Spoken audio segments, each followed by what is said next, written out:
Hello students. Chemistry कोई खेल नहीं है, पर इसका कोई मेल नहीं है। एक बार पढ़ ले तो इसे ध्यान से, दावा है मेरा जिंदगी कटेगा बड़े ही शान से।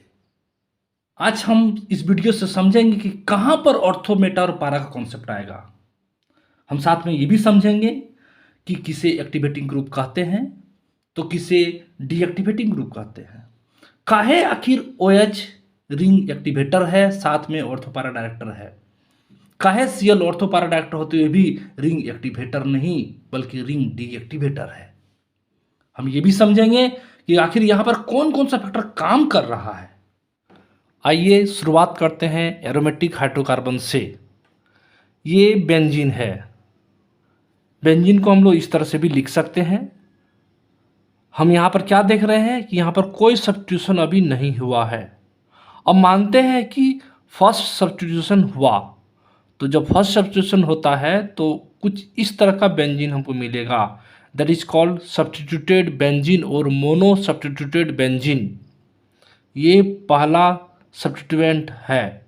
तो जब फर्स्ट सब्स्टिट्यूशन हो जाता है तो उसके रिस्पेक्ट में ये पोजीशन ऑर्थो कहलाएगा, ये मेटा कहलाएगा, ये पारा कहलाएगा। इसको यहाँ पर देखते हैं। देखिए, ये ऑर्थो पोजीशन है, ये फर्स्ट सब्स्टिट्यूशन के रिस्पेक्ट में ये ऑर्थो पोजीशन है, ये मेटा पोजीशन है, ये पारा पोजीशन है। ठीक उसी तरह से ये ऑर्थो पोजीशन है, ये मेटा पोजीशन है। इसका मतलब क्या हुआ कि फर्स्ट सब्स्टिट्यूशन के रिस्पेक्ट में दो ऑर्थो पोजीशन, दो मेटा पोजीशन और एक पारा पोजीशन होता है। मीन्स यदि हम लोग नंबरिंग करते हैं IUPAC के हिसाब से तो 2 नंबर और 6 नंबर जो है वो ऑर्थो पोजीशन कहलाता है। 3 नंबर और 5 नंबर जो है वो मेटा पोजीशन कहलाता है और 4 नंबर जो है वो पारा पोजीशन कहलाता है। यहाँ पर X एक सब्स्टिट्यूएंट है। X हो सकता है OH हो, Cl हो, Br हो, NO2 हो, Cn etc। एरोमेटिक हाइड्रोकार्बन में ऑर्थो, मेटा और पारा का यूज उसके नेमिंग में होता है। यहां देखते हैं, यहां पर no substitution, no use of ortho, meta and para. यहां पर फर्स्ट सब्स्टिट्यूशन है तब भी no use of ortho, meta and para. Ortho, meta और पारा का यूज तब होगा जब सेकंड सब्स्टिट्यूशन आ जाएगा तब। जैसे यहां पर देखिए, यहां पर 2 सब्स्टिट्यूशन हुआ है, इसका मतलब इसके रिस्पेक्ट में ये ऑर्थो पोजीशन पर है, मीन्स ऑर्थो पोजीशन पर Br है। हम क्या देख रहे हैं, यहाँ दोनों Br है इसलिए डायब्रोमो होगा। बेंजीन है इसलिए बेंजीन होगा। ये Br ऑर्थो पोजीशन पर है इसलिए ऑर्थो डायब्रोमो बेंजीन होगा। इसी तरह से इसके रिस्पेक्ट में ये मेटा पोजीशन पर Br है और दोनों सब्स्टिट्यूएंट सेम है इसलिए इसका नाम होगा मेटा डायब्रोमो बेंजीन। उसी तरह से इसका नाम होगा पारा डायब्रोमो बेंजीन। कुछ और एग्जांपल लेते हैं। इसका नाम होगा ऑर्थोजैलिन, मेटाजैलिन, पाराजैलिन, पारानाइट्रोफिनॉल एंड ऑर्थोनाइट्रोटोल्विन। तो हम क्या देख रहे हैं कि ऑर्थो, मेटा या पारा का यूज किसी एरोमेटिक हाइड्रोकार्बन के कॉमन नेमिंग में होता है। इसी कड़ी में एक और टर्म है जहां पर ऑर्थो, मेटा और पारा का यूज होता है, दैट इज ऑर्थो पारा director and Meta director. Ortho पारा डायरेक्टर को ऑर्थो पारा डायरेक्टिंग ग्रुप भी कहते हैं। तो अब हमको समझना होगा कि ऑर्थो पारा डायरेक्टिंग ग्रुप क्या है। ऑर्थो पारा डायरेक्टिंग का कॉन्सेप्ट ओनली बेंजीन रिंग में अप्लाई नहीं होगा। कहने का मतलब है ये सिर्फ बेंजीन रिंग है, तो यहाँ पर ये ऑर्थो नहीं है, ये मेटा नहीं है, ये पारा नहीं है। लेकिन जब बेंजीन में कोई सब्स्टिट्यूएंट आ जाएगा तब उसके रिस्पेक्ट में ये ऑर्थो, मेटा, पारा होगा, जैसा कि हम पहले बात कर चुके हैं। ऑर्थो पारा डायरेक्टिंग ग्रुप का कॉन्सेप्ट उस रिंग पर अप्लाई होगा जहां पर ऑलरेडी एक सब्स्टिट्यूएंट है। तो यहां पर हम देख रहे हैं कि एक सब्स्टिट्यूएंट है, मीन्स जब इस रिंग पर सेकेंड सब्स्टिट्यूएंट आएगा तो वो सेकेंड सब्स्टिट्यूएंट कहां पर आएगा, यहाँ पर आएगा या यहाँ पर आएगा या यहाँ पर आएगा। इसको डिसाइड करने वाला जो ग्रुप होता है that is called directing group. इसको इस एग्जाम्पल से समझते हैं। ये मोनो सब्स्टिट्यूटेड बेंजीन रिंग है। यहाँ पर जब सेकेंड सब्स्टिट्यूएंट आ रहा है तो सेकेंड सब्स्टिट्यूएंट कहाँ पर आएगा, ऑर्थो पोजिशन पर या मेटा पोजिशन पर या पारा पोजिशन पर। इसको जो डिसाइड करता है that is called directing group. तो हमारा नेक्स्ट क्वेश्चन है कि ऑर्थो पारा डायरेक्टिंग ग्रुप किसे कहेंगे या ऑर्थो पारा डायरेक्टर किसे कहेंगे। So what is ortho para directing group. इसको हम लोग इस तरह से डिफाइन कर सकते हैं, the group which direct the incoming group to the ortho and para position are called ortho para directing group. इसको हम लोग इस तरह समझ सकते हैं, वह पहला सब्स्टिट्यूएंट जो सेकंड सब्स्टिट्यूएंट को ऑर्थो या पारा पोजीशन पर आने के लिए डायरेक्ट करता है, मजबूर करता है, आदेश देता है, उसे हम लोग ऑर्थो पारा डायरेक्टर कहते हैं। इस एग्जाम्पल में हम क्या देख रहे हैं कि ये जो OH है वो ऑर्थो पारा डायरेक्टिंग ग्रुप है। क्यों ऑर्थो पारा डायरेक्टिंग ग्रुप है? क्योंकि इस OH के कारण ही जब इसका नाइट्रेशन होता है तो NO2 ऑर्थो पोजीशन पर आता है एंड पारा पोजीशन पर आता है। इसलिए ये OH ortho para directing group हुआ। Next, types of ortho para directing group.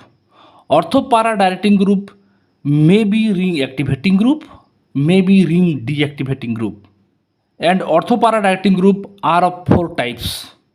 Number 1, strongly activating group. These are strongly activating group. Second, moderately activating group.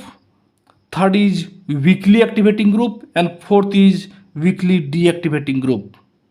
So the ortho para directing group which activate the ring is called ring activating group.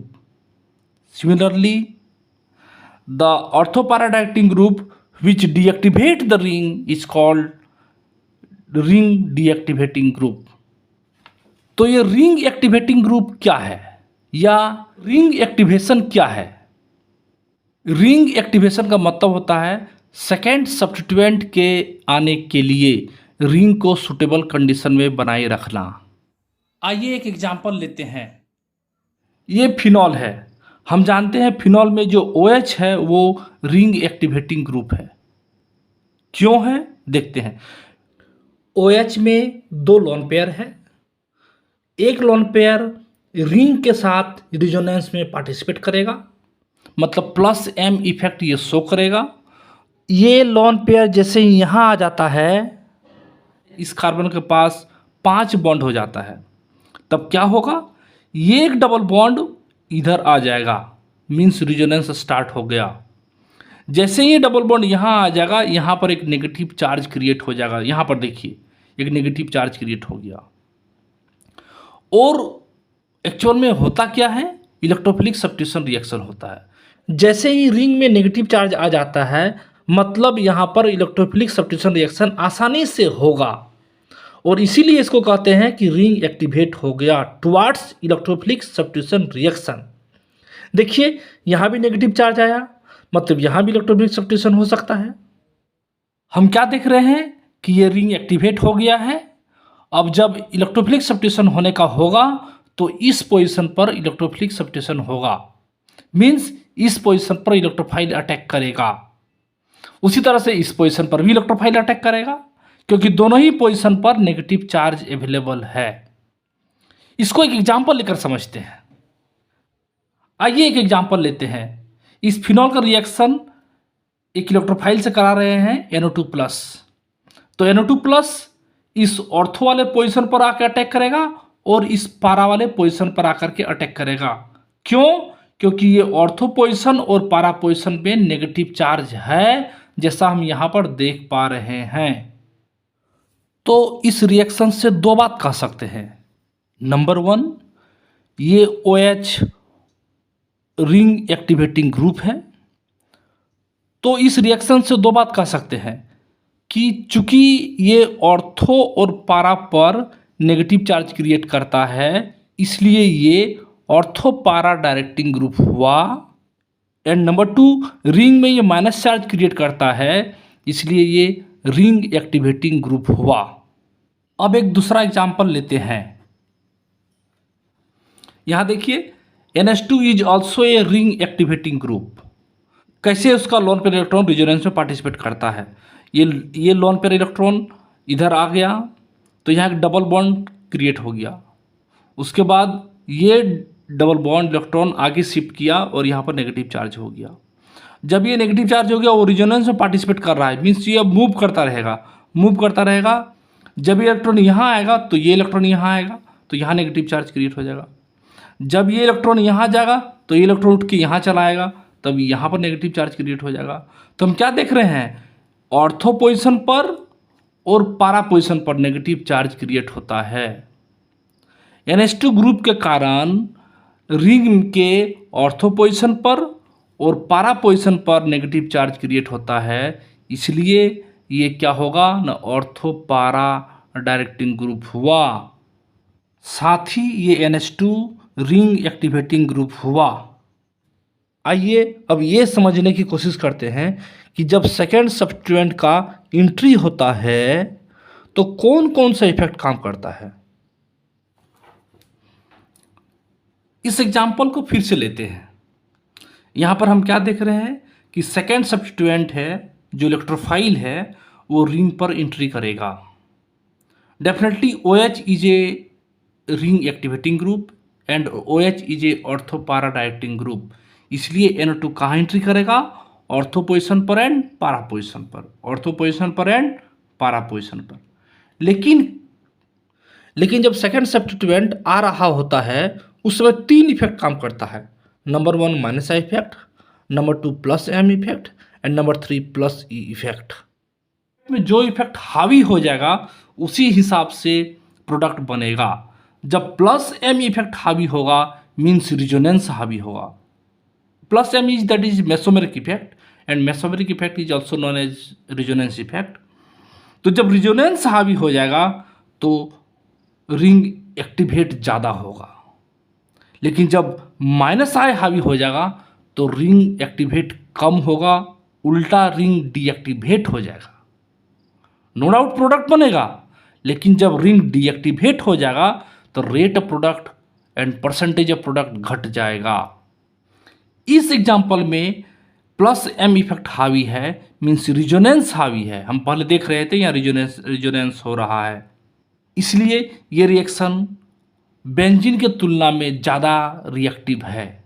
लेकिन जब हम लोग chlorobenzene की बात करते हैं और वहाँ पर सेकेंड सब्स्टिट्यूएंट का एंट्री होता है मीन्स उसका नाइट्रेशन होता है, तब ये रिंग जो है डीएक्टिवेट हो जाता है। हम जानते हैं chlorine is a ortho para directing group, ये सही बात है, लेकिन हम ये भी जानते हैं कि chlorine is ring deactivating group. क्यों रिंग को ये डीएक्टिवेट कर देता है, क्योंकि यहाँ पर माइनस आई इफेक्ट काम करना शुरू कर देता है और minus I effect becomes dominated than plus M effect, जिस कारण से माइनस आई इफेक्ट काम करना लगेगा। माइनस आई इफेक्ट का मतलब है कि इलेक्ट्रॉन विथड्रॉइंग ग्रुप, और हम जानते हैं chlorine is a electron withdrawing group. तो ये क्या करेगा, इलेक्ट्रॉन डेंसिटी को अपनी ओर ले जाएगा, मीन्स यहाँ इलेक्ट्रॉन कम हो जाएगा, मीन्स यहाँ पर माइनस ज़्यादा होने के बजाय प्लस का परसेंटेज यहाँ थोड़ा बढ़ने लगेगा। और जो ग्रुप आ रहा है उसके पास भी प्लस चार्ज है, तो डेफिनेटली प्लस चार्ज एंड यहाँ प्लस डेंसिटी बढ़ना रिएक्शन को कम करने के लिए ही है। तो डेफिनेटली जब यहाँ प्लस डेंसिटी बढ़ जाएगा और आने वाला ग्रुप के पास भी प्लस चार्ज है तो रिएक्शन कम होगा।